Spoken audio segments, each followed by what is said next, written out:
Lucas 15, 11. Parábola proposta pelo próprio Senhor Jesus. E disse: um certo homem tinha 2 filhos. O mais moço deles disse ao pai: Pai, dá-me parte da fazenda que me pertence. E ele repartiu por eles a fazenda. E poucos dias depois, o filho mais novo, ajuntando tudo, partiu para uma terra longínqua e ali desperdiçou a sua fazenda, vivendo absolutamente. E havendo ele gastado tudo, houve naquela terra uma grande fome e começou a aparecer necessidades. E chegou-se a um dos cidadãos daquela terra, o qual o mandou para seus campos apacentar porcos. E desejava encher o seu estômago com as bolotas que os porcos comiam, e ninguém lhe dava nada. Pode sentar.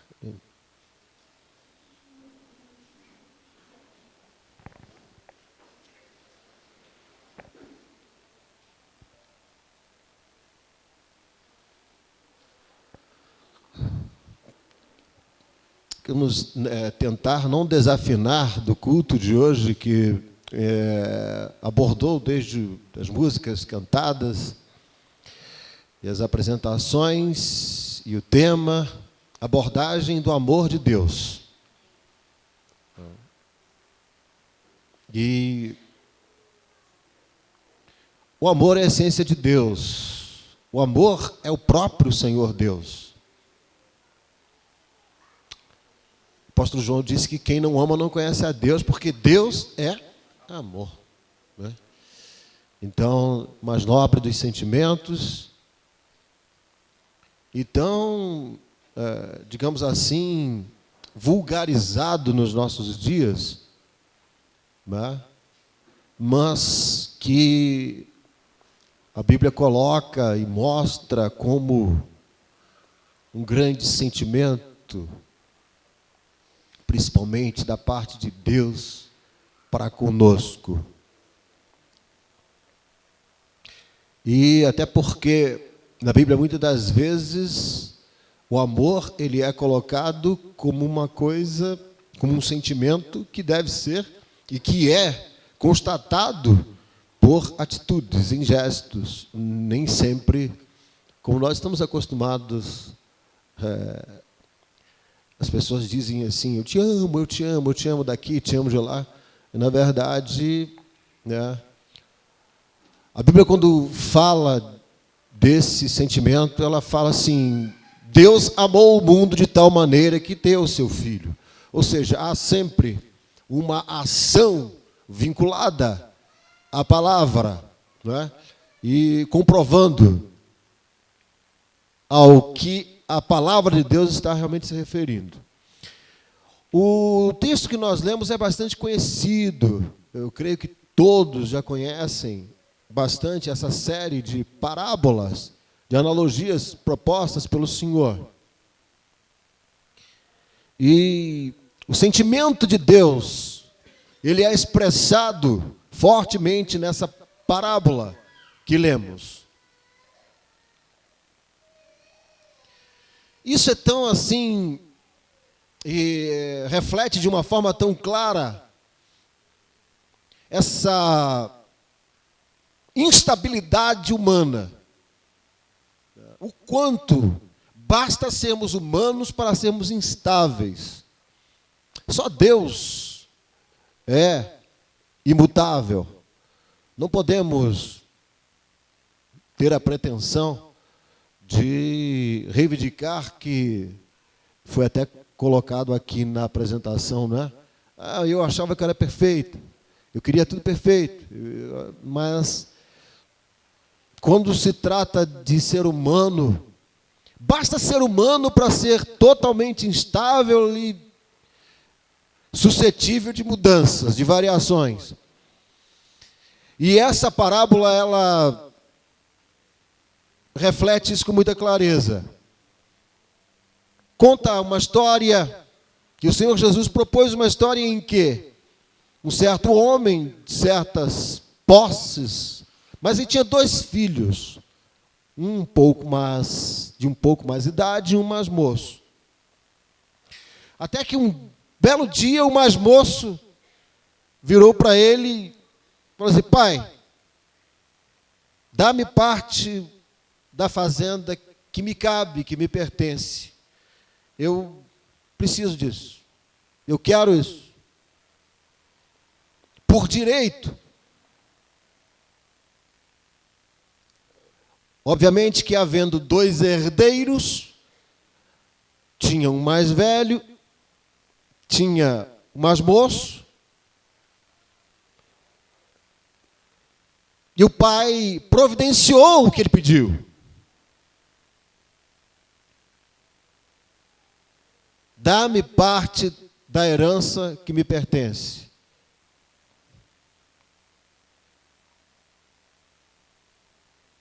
Isso representa o rompimento de um vínculo. Isso representa, sobretudo,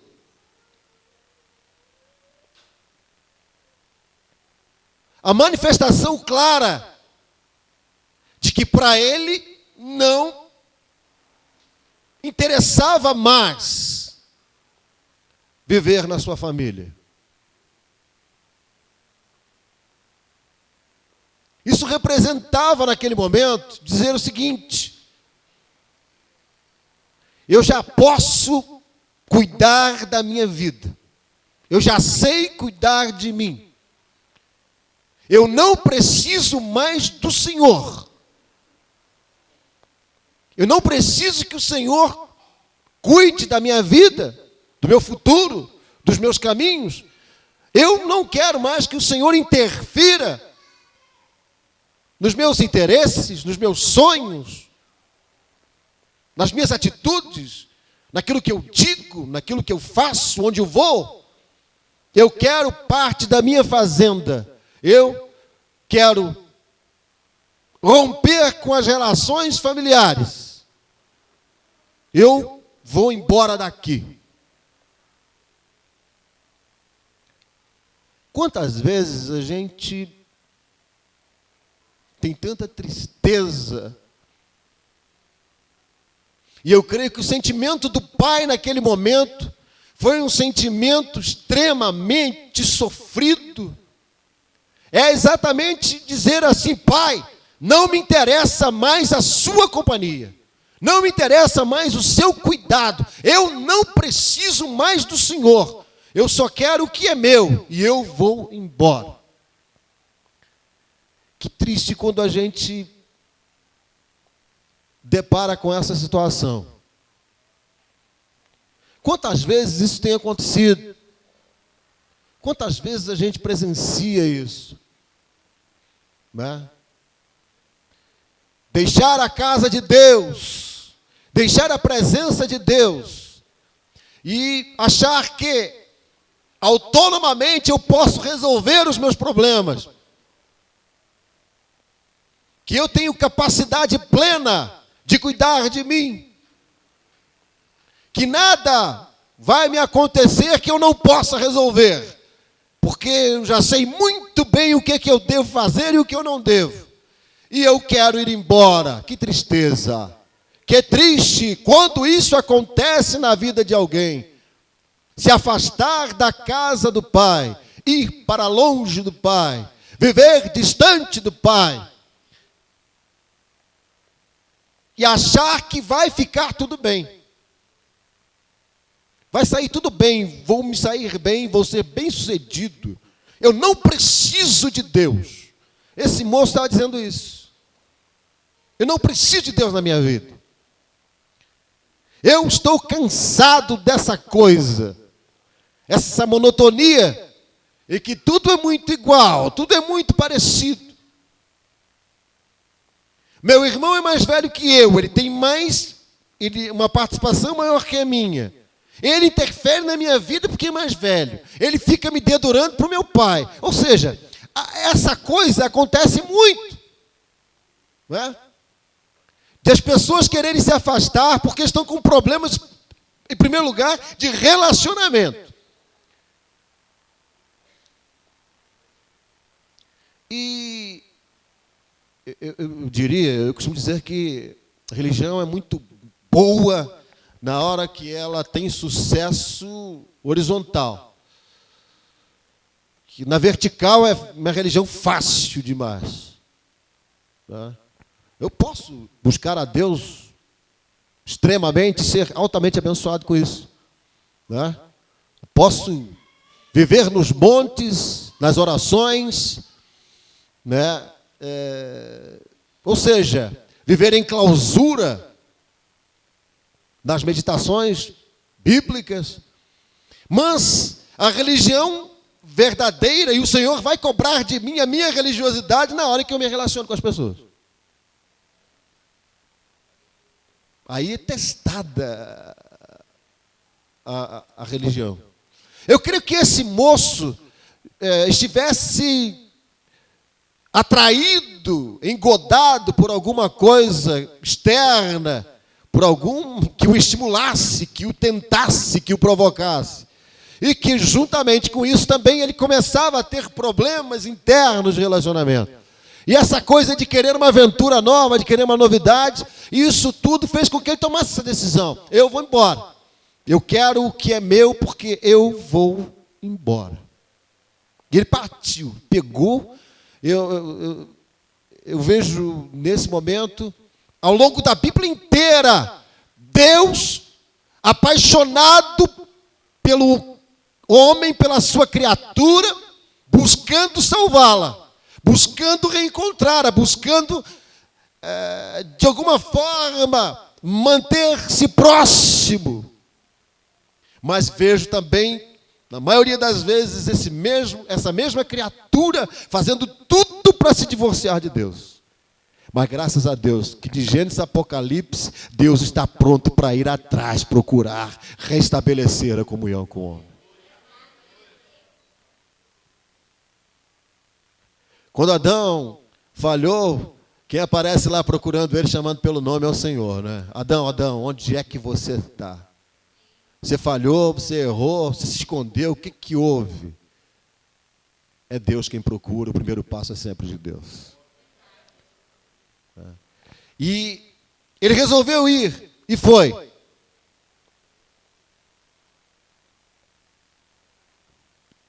Não sei que tipo de tentação há, mas há muitas. Há pessoas, há pregadores que costumam dizer que o mundo não tem nada para oferecer. É um pouco complicado dizer isso, porque o mundo tem sim. E fica provocando, né? Não é bom, mas tem. O final não é bom, mas tem. Tem coisas, sim. Não é? Algum peixe morre porque a isca para ele parece ruim? Nunca. Né? A Bíblia fala que as pessoas são atraídos e engodados pela sua própria concupiscência. Mas há atração, há o engodo. É um termo meio que de pescaria, né? A isca começa a vibrar na frente do peixe e ele não suporta. E morre. Por causa disso. Tá? Então, esse rapaz, esse moço devia estar passando por um momento exatamente desse. Vamos embora. Carro, cerveja, muitas garotas. Né? Devia ser, se fosse hoje, seria isso, né? Um Camaro para eu andar, não sei quanto vai ser a grana que meu pai vai me dar, mas eu vou comprar um Camaro. Né? Isso assim, por baixo, né? Se fosse maior a grana assim, eu vou pegar uma Ferrari vermelha, né?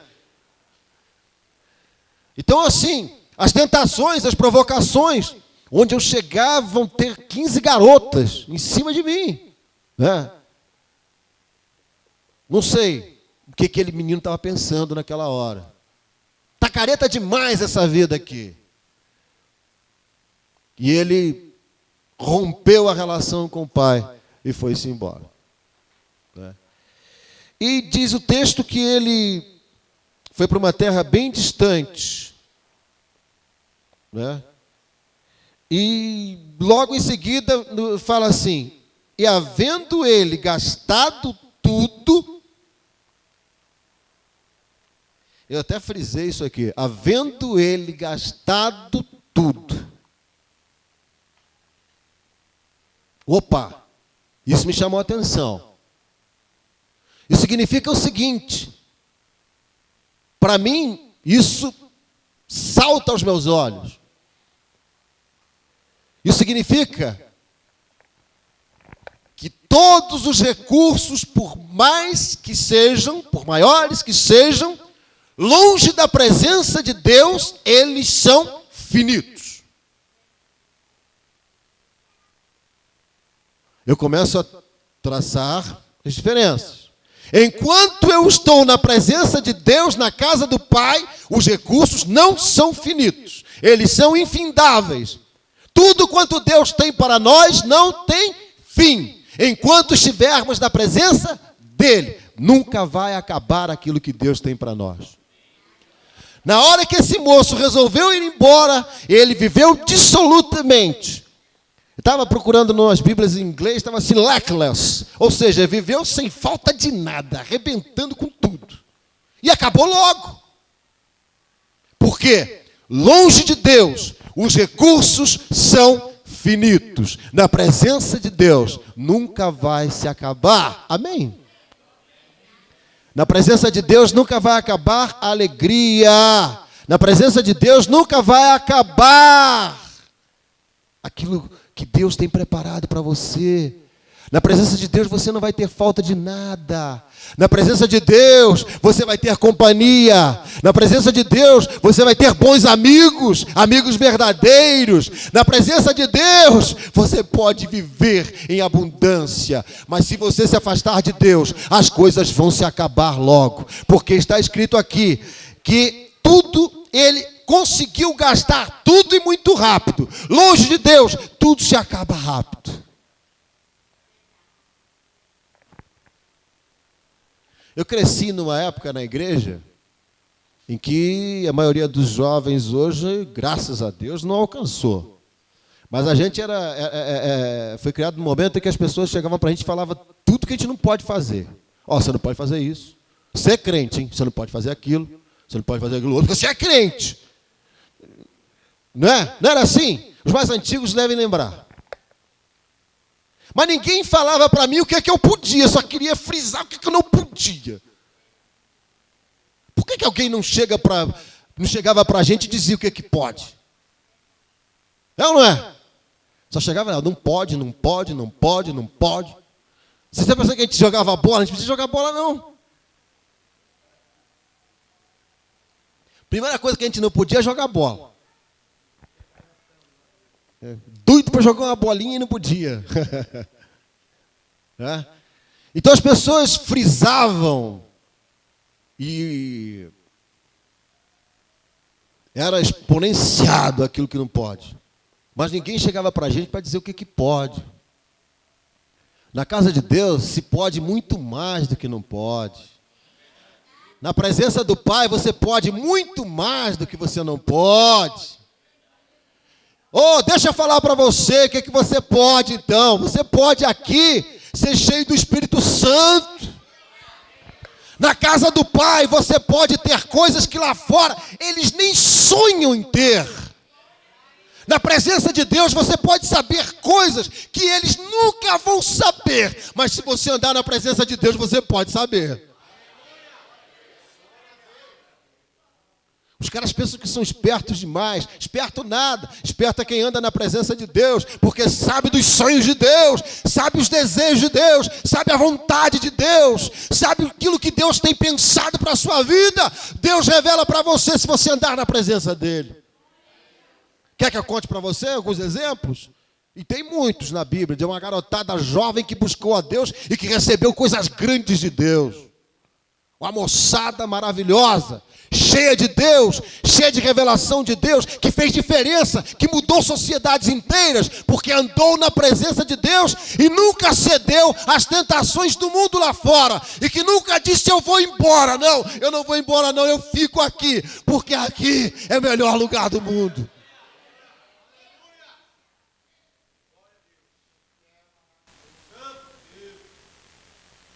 Aí alguém fala assim, ô, irmão, que você está meio quadrado, porque aqui tem problema pra caramba. Tem?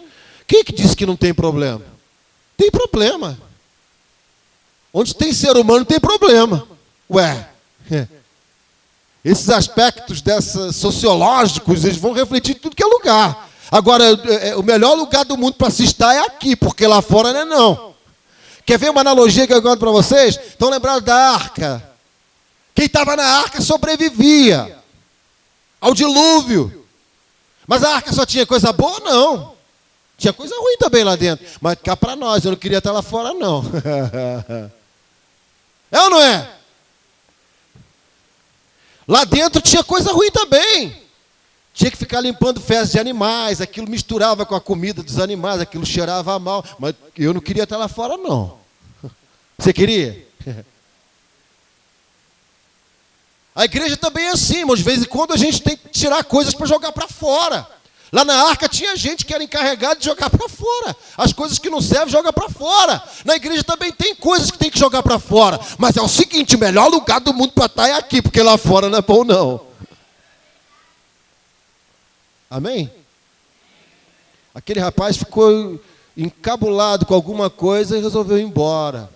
E aí o recurso acabou, porque acabou logo. Os bens sem Deus são finitos. Os bens de Deus são infinitos, porque eu posso até morrer e os bens de Deus continuam.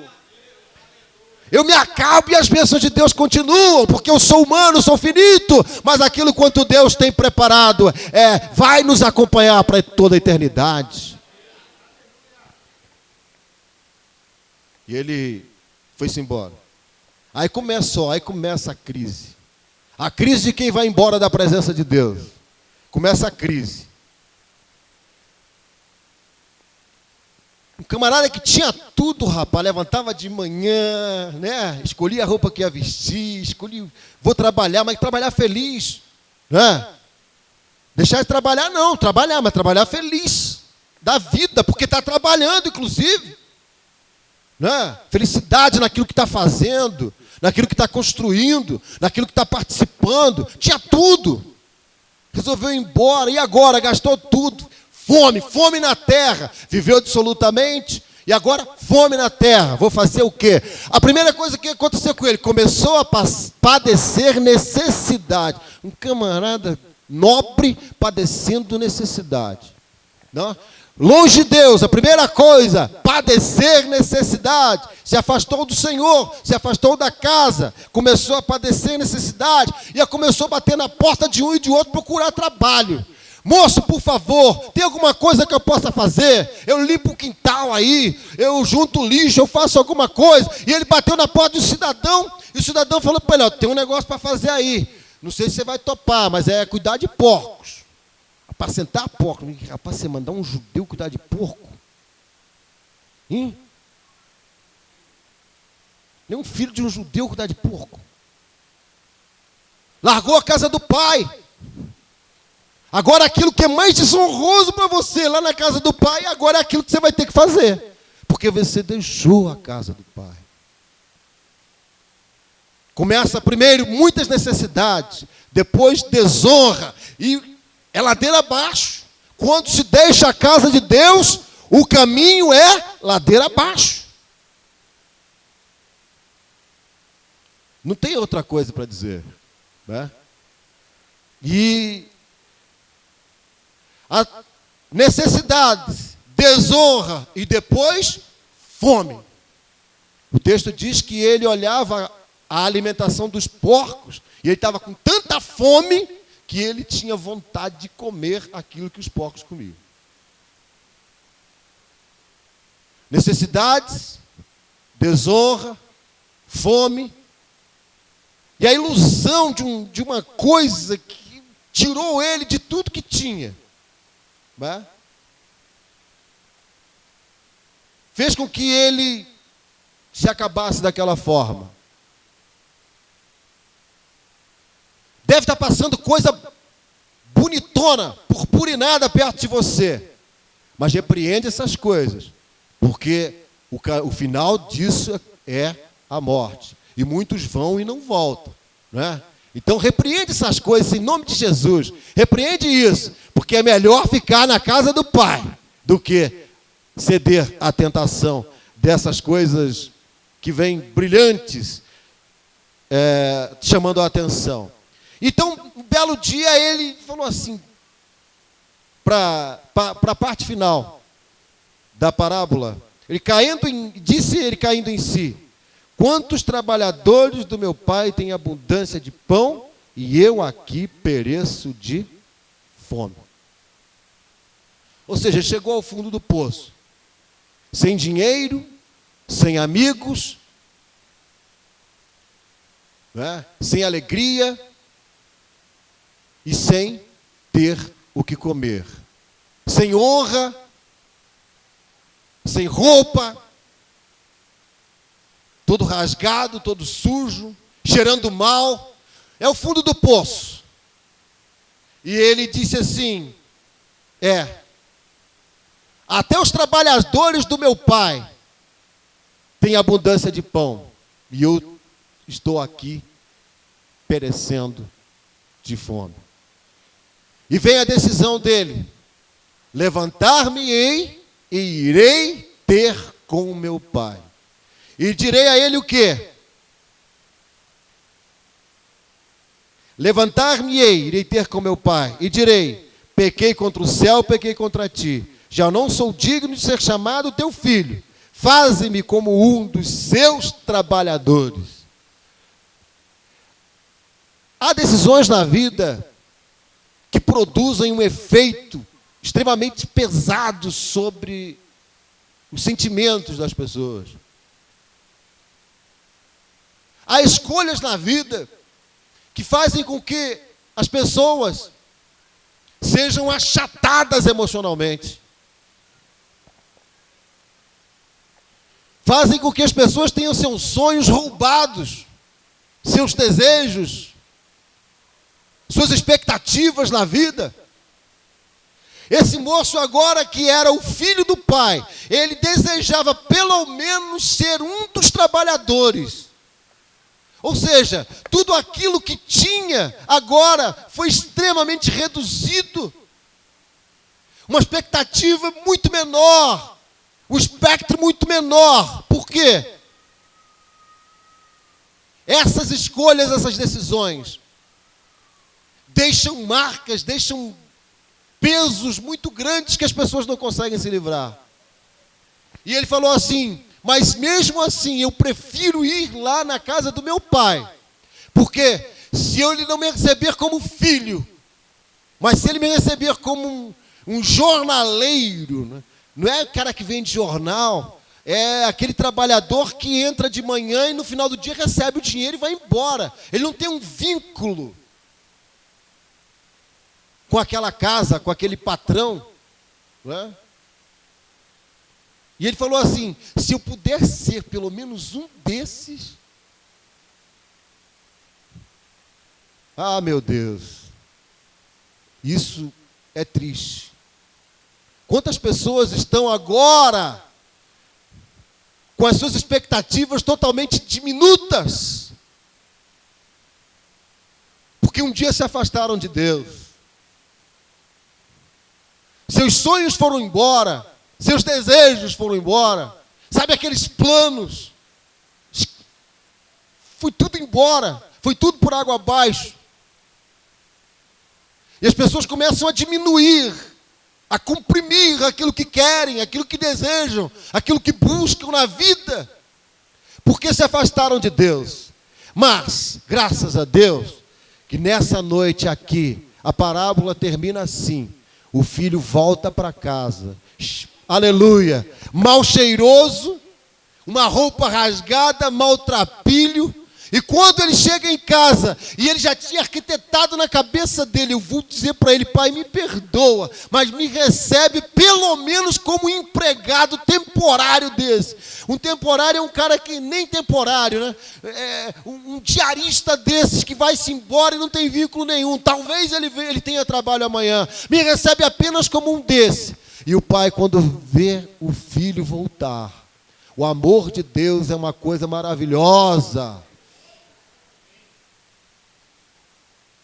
Quando o pai olha no caminho, ele conhece o filho, porque desde o dia que o filho foi-se embora, ele não tirou os olhos daquele caminho. Eu vou ver o meu filho voltar por ali.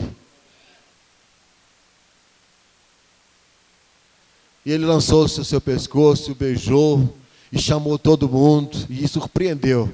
A surpresa foi grande. Olha, prepara tudo. Põe um sapato no pé, põe anel no dedo, pega o melhor animal aí que nós vamos agora preparar uma festa, vai ter um banquete aqui agora, porque o meu filho está de volta. Deus surpreende a gente na hora. Sabe o que eu entendo com isso, amados? Que a gente sabe cair, mas a gente não sabe levantar, não. Se Deus não levantar a gente não levanta, não. Para cair a gente cai fácil. Mas para levantar, se Deus não levantar, a gente não levanta, não. Aleluia. Sair e ir para longe a gente vai. Mas para voltar, se Deus não voltar com a gente não volta, não. É o Senhor quem prepara tudo. Eu quero dizer nesta noite, se você está sentindo suas emoções, seus sentimentos frustrados, seus sonhos diminuídos por decisões erradas que você fez no passado, esquece tudo isso e venha para Deus, porque tem um anel preparado para você, tem um sapato novo para você calçar, tem um novo começo preparado por você na casa do Pai. Deus tem preparado tudo, porque o amor de Deus é um amor que restaura. Aquele menino devia estar esfacelado por dentro, envergonhado, acabado, moído. Pequei contra o pai, pequei contra Deus, saí da casa, disse que não queria mais, eu estou envergonhado. Se meu pai me receber lá como um empregado diarista, para mim está bom, está demais, porque pelo menos eu tenho comida. Mas quando chegou lá, o lugar que ele deixou estava preparado, esperando por ele novamente. O lugar não tinha sido ocupado por outra pessoa. Eu quero dizer para você nesta noite, que o seu lugar está vazio, e ele tem o seu tamanho, tem a sua medida, e ninguém vai ocupar esse lugar. A túnica listradinha que foi feita para você, ela é sua e só dá para você. Aleluia. Sabe aquela túnica bonita que só cabe em você? Deus preparou ela para você e ninguém vai vestir, porque ela é sua. Volta hoje e veste novamente. Toma posse dessa vitória. Toma posse do seu lugar. Toma posse de novo dos seus ideais, dos seus sonhos, aquelas coisas que você arquitetava e buscava, aquela coisa que você tinha esperança. Volta de novo para o seu lugar, porque Deus vai colocar tudo de volta para você, em nome de Jesus, nesta noite. O amor de Deus é um amor que restaura. Deus está querendo restaurar você nesta noite. Eu tenho certeza que tem gente aqui que está se sentindo moído por decisões erradas do passado. Nós estamos muito acostumados a pessoas que ficam contabilizando os nossos erros e lançando o nosso rosto. Nós estamos acostumados a isso, não é? Mas Deus não contabiliza nossos fracassos. Deus está querendo ver a gente novamente produzindo para Ele. Deus está querendo ver você produzindo para Ele nessa noite novamente. Esquece tudo que deu errado. Esquece tudo que deu errado. Não tem problema se deu errado uma vez, duas, mas ninguém disse que vai dar errado sempre. Acredita, porque Deus é contigo e Ele vai te dar vitória nesta noite. O lugar é teu. A casa é tua, o sapato é teu, o anel é teu, aleluia, glorifica a Deus e vem para Deus nesta noite, toma posse do seu lugar, porque o amor de Deus restaura a sua vida nesta noite, em nome de Jesus.